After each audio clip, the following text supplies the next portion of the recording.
Seterusnya adalah sambungan bagi audit dokumentasi bagi senarai semak OSHA, iaitu elemen yang terakhir, iaitu elemen D. Kita pergi ke bahagian elemen D, iaitu bahagian penyimpanan rekod. Terdapat beberapa perkara yang akan diperiksa di bawah bahagian ini.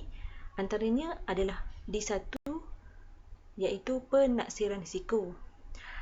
Keputusan OSHA akan ditandakan sebagai ya sekiranya pihak majikan menjalankan penaksiran risiko untuk semua aktiviti tempat kerja, termasuklah aktiviti-aktiviti yang melibatkan kerja-kerja di ruang terkurung. Contoh penaksiran risiko adalah seperti laporan HIREC, laporan JSA dan lain-lain kaedah penaksiran risiko.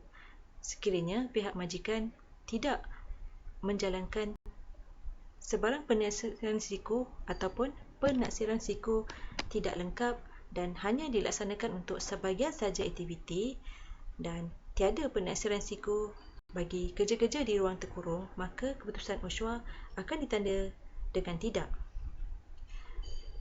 Seterusnya adalah bahagian bahan kimia berbahaya di tempat kerja. Sekiranya pihak majikan tidak menggunakan sebarang bahan kimia berbahaya, maka semua elemen di bawah D2 ini akan ditanda sebagai NA. Sekiranya pihak majikan menggunakan bahan kimia berbahaya, maka beberapa elemen akan diperiksa, di antaranya adalah daftar bahan kimia, laporan CHA, pemonitoran pendedahan bahan kimia, laporan berkaitan dengan kawalan kejuruteraan, laporan pengawasan perubatan dan juga rekod helaian data keselamatan. Untuk bahagian 2A ataupun daftar bahan kimia berbahaya, pihak majikan hendaklah menyediakan semua daftar bahan kimia berbahaya di tempat kerja. Sekiranya pihak majikan tidak menyediakan rekod daftar bahan kimia berbahaya ini, maka keputusan OSHA akan ditanda sebagai tidak. Dan ini adalah peruntukan di bawah Peraturan 5 Peraturan USH tahun 2000.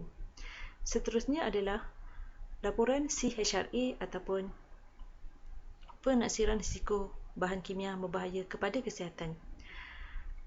Laporan CHRA ini akan ditanda sebagai ya sekiranya pihak majikan menjalankan penaksiran risiko oleh pengapit yang berdaftar dengan pihak jabatan, dan sekiranya terdapat pertukaran proses ataupun bahan kimia, pihak majikan hendaklah membuat kajian semula laporan CHRA tersebut, dan laporan CHRA itu hendaklah dikaji semula setiap 5 tahun sekali.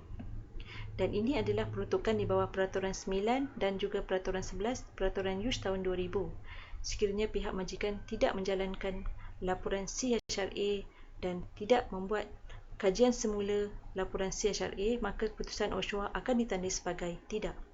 Seterusnya adalah permonitoran pendedahan bahan kimia ataupun CEM. Untuk bahagian ini, sekiranya terdapat cadangan daripada pengapit di dalam laporan CHRA, maka pihak majikan hendaklah menjalankan pemonitoran pendedahan bahan kimia, dan ini adalah peruntukan di bawah Peraturan 26 Peraturan USH tahun 2000, dan keputusan OSHA akan ditanda sebagai ya sekiranya pihak majikan melaksanakan pemonitoran bahan kimia di tempat kerja. Dan sekiranya pihak majikan tidak menjalankan pemonitoran tersebut, maka keputusan OSHA akan ditanda sebagai tidak. Seterusnya adalah kawalan kejuruteraan. Untuk bahagian kawalan kejuruteraan, sekiranya pihak majikan mendapati di dalam laporan CHRA ini terdapat cadangan untuk mengadakan langkah kawalan kejuruteraan, maka pihak majikan hendaklah mengadakan langkah kawalan kejuruteraan, dan sekiranya pihak majikan tidak mengadakan langkah kawalan kejuruteraan dan tidak dapat menyatakan apa-apa rekod berkaitan dengan pemeriksaan peralatan kejuruteraan seperti LEV yang dijalankan oleh Juruteknik Hygiene Tech 2, maka keputusan OSHA ini akan ditanda sebagai tidak. Dan ini adalah peruntukan di bawah Peraturan 17 Peraturan USH tahun 2000. Seterusnya adalah pengawasan perubatan. Pengawasan perubatan ini hendaklah dijalankan oleh OHD ataupun Doktor Kesihatan Pekerjaan yang berdaftar dengan pihak jabatan. Dan sekiranya di dalam laporan CHRA terdapat cadangan untuk mengadakan pengawasan perubatan ataupun medical surveillance, maka pihak majikan perlu menjalankan pengawasan perubatan. Dan di dalam laporan pengawasan perubatan, sekiranya pihak majikan dikendaki menjalankan program pemindahan perubatan kepada pekerja di mana pekerja didapati telah terdedah pada bahan kimia berbahaya di tempat kerja dan perlu dipindahkan segera daripada proses kerja yang dijalankan, maka pihak majikan hendaklah menjalankan perlindungan pemindahan perubatan. Dan sekiranya pihak majikan ada menjalankan perlindungan pemindahan perubatan di bawah pengurusan perubatan ini, maka keputusan OSHA akan ditanda sebagai ya. Sekiranya pihak majikan gagal menjalankan sebarang program perlindungan pemindahan perubatan di tempat kerja, maka keputusan OSHA akan ditanda sebagai tidak. Sekiranya tidak ada sebarang cadangan untuk menjalankan sebarang perlindungan pemindahan perubatan di bawah penguasaan perubatan ini, maka keputusan OSHA akan ditanda sebagai NA. Dan ini adalah peruntukan di bawah Peraturan 27 Peraturan USH tahun 2000. Seterusnya adalah rekod berkaitan dengan helaian data keselamatan. Sekiranya pihak majikan ada menyediakan semua rekod SDS ini di tempat kerja, maka keputusan OSHA akan ditanda sebagai ya. Sekiranya pihak majikan hanya menyediakan sebahagian atau tidak menyediakan langsung rekod helaian data keselamatan bagi semua bahan kimia, maka keputusan OSHA akan ditanda sebagai tidak. Dan ini adalah peruntukan di bawah Peraturan 25 Peraturan USH tahun 2000.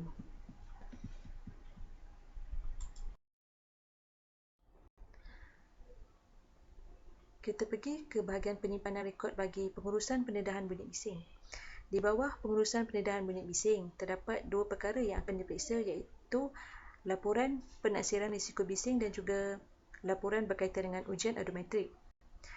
Keputusan akan ditanda sebagai ya sekiranya pihak majikan telah menjalankan penaksiran risiko bising oleh penaksir risiko bising yang dilantik oleh pihak jabatan. Sekiranya pihak majikan tidak menjalankan penaksiran risiko bising, maka keputusan OSHA akan ditanda sebagai tidak. Sekiranya pihak majikan mendapati tiada bising berlebihan di tempat kerja, maka keputusan OSHA akan ditanda dengan NA.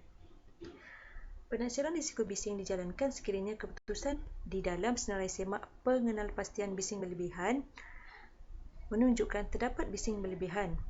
Dan ini perlu merujuk format senarai semak pengenalpastian bising berlebihan di dalam lampiran 1 ICOP for Management of Occupational Noise Exposure and Hearing Conservation tahun 2019.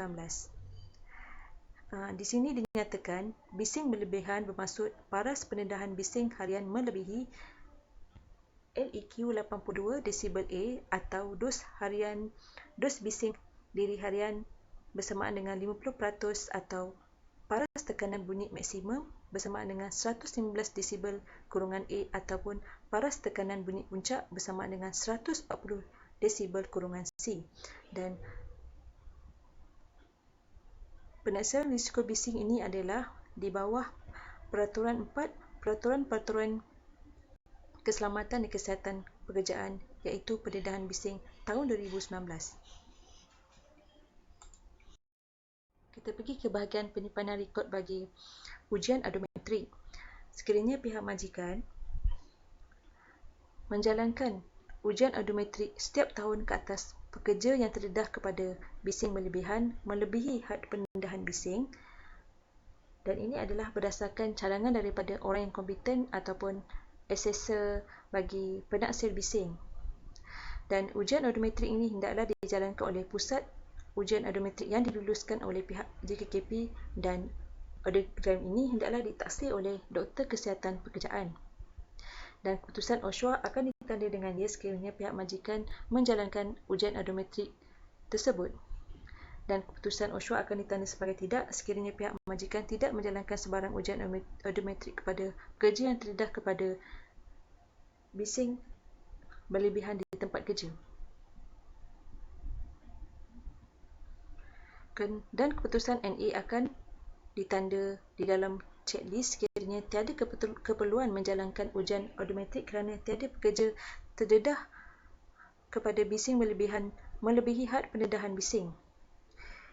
Di sini dinyatakan had pendedahan bising bermaksud paras pendedahan bising harian melebihi LEQ 85 desibel kurungan A atau dos bising diri harian sebanyak 100% ataupun paras pendedahan bising maksimum bersamaan dengan 115 desibel kurungan A ataupun paras tekanan bunyi puncak bersamaan dengan 140 desibel kurungan C. Dan keperluan menjalankan ujian audiometrik ini adalah di bawah kehendak Peraturan 9 Peraturan Keselamatan dan Kesihatan Pekerjaan iaitu Peraturan Pendedahan Bising tahun 2019. Kita masih lagi di bahagian penyimpanan rekod iaitu bahagian D4, bahagian pengurusan jentera dan loji. Antara rekod-rekod yang akan diperiksa adalah penyelenggaraan, rekod sijil perakuan kelayakan, rekod berkaitan dengan orang yang kompeten. Untuk bahagian 4A iaitu penyelenggaraan, semua jentera dan loji hendaklah mempunyai rekod penyelenggaraan dan keputusan OSHA akan ditandakan sebagai ya sekiranya pihak majikan dapat mengemukakan semua rekod berkaitan dengan penyelenggaraan loji dan juga jentera. Seterusnya adalah rekod sijil perakuan kelayakan ataupun CF. Sekiranya pihak majikan ada menggunakan jentera berakuan kelayakan seperti dandang, mesin angkat ataupun bejana tekanan tak berapi, maka semua jentera tersebut hendaklah mempunyai sijil perakuan kelayakan yang masih sah tempoh sebagaimana di dalam Seksyen 19 Akta Kilang dan Jentera 1967. Seterusnya, sekiranya tempat kerja tersebut memerlukan orang yang kompeten seperti jurutera steam, maka keputusan OSHA akan menjadi ia sekiranya pihak majikan telah pun melantik jurutera steam yang diperlukan mengikut perundangan, contohnya seperti jurutera steam untuk dandang, dan ini adalah perlu merujuk kepada Seksyen 29 Akta Kilang dan Jentera dan juga Peraturan-Peraturan Kilang dan Jentera untuk orang-orang yang menjaga Pindaan 2014. Seterusnya adalah pelantikan driver enjin, dan driver enjin ini biasanya dilantik untuk menjaga dandang dan ia perlulah mengikut Peraturan Seksyen 29 Akta Kilang dan Jentera 1967 dan juga Peraturan-Peraturan Kilang dan Jentera iaitu peraturan orang-orang yang menjaga Pindaan 2014. Seterusnya untuk operator crane, sekiranya pihak majikan ada menggunakan mesin angkat seperti crawler crane, tower crane dan juga mobile crane, maka pihak majikan hendaklah melantik operator crane yang kompeten untuk mengendalikan lonji ataupun jentera tersebut. Ini adalah kepatuhan di bawah Seksyen 29 Akta Kilang dan Jentera 1967. Seterusnya adalah untuk pengendali perancah. Sekiranya pihak majikan ada memasang perancah di tempat kerja dan ia memerlukan orang kompeten seperti pengendali perancah, maka pihak majikan hendaklah melantik pengendali perancah yang kompeten, dan sekiranya pihak majikan tidak melantik sebarang pengendali perancah yang kompeten, maka keputusan akan menjadi tidak. Dan sekiranya tiada sebarang perancah dipasang di tempat kerja, maka ia perlu ditandakan sebagai NA.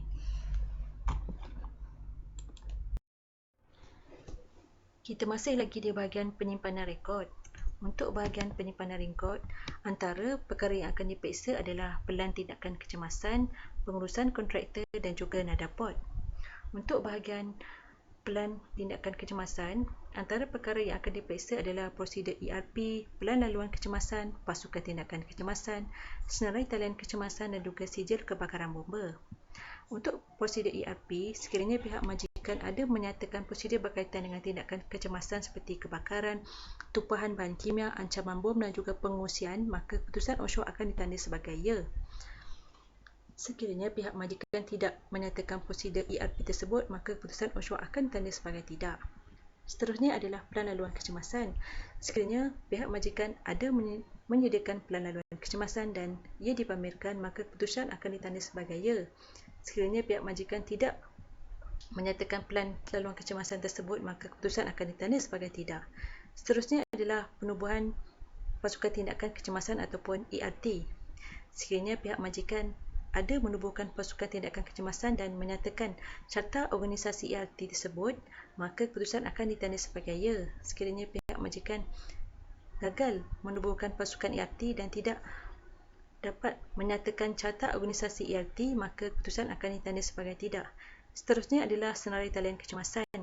Sekiranya senarai talian kecemasan ini disediakan dan juga dipamerkan, maka keputusan akan ditanda sebagai ya.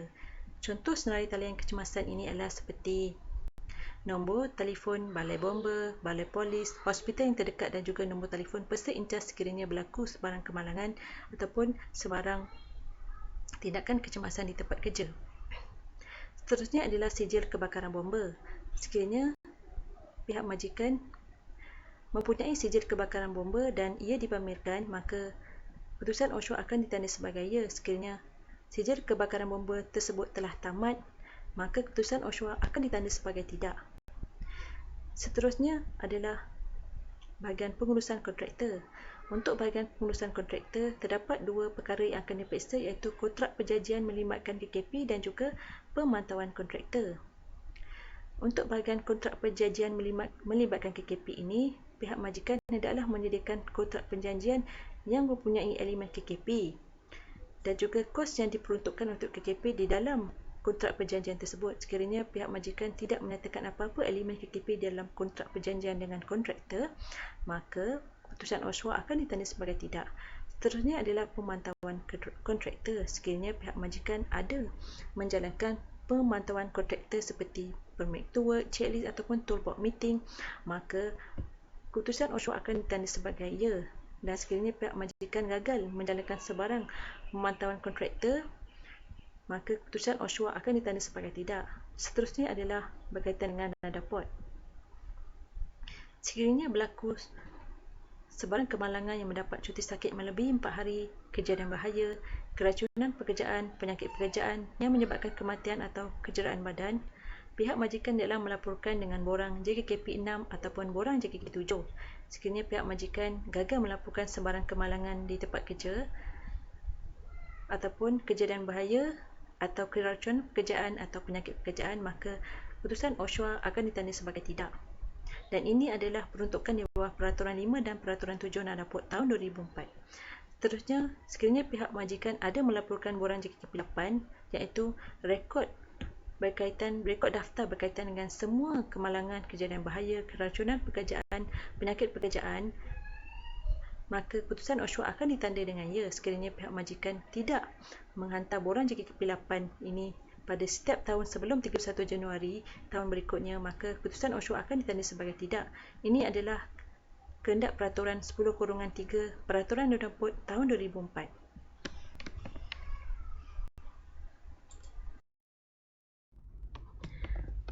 Elemen terakhir di dalam penyimpanan rekod adalah bahagian D8 ataupun pengurusan alat pelindung diri. Untuk pengurusan alat pelindung diri ataupun PPE, rekod PPE akan ditandakan sebagai ya sekiranya pemberian alat pelindung diri ini direkodkan dan diluluskan oleh pihak JKKP. Seterusnya, keputusan OSHA akan menjadi tidak jika pemberian PPE ini tidak direkodkan dan tidak diluluskan oleh pihak JKKP, dan penandaan rekod PPE juga ditandakan sebagai NA sekiranya tidak perlu menggunakan alat pelindung diri.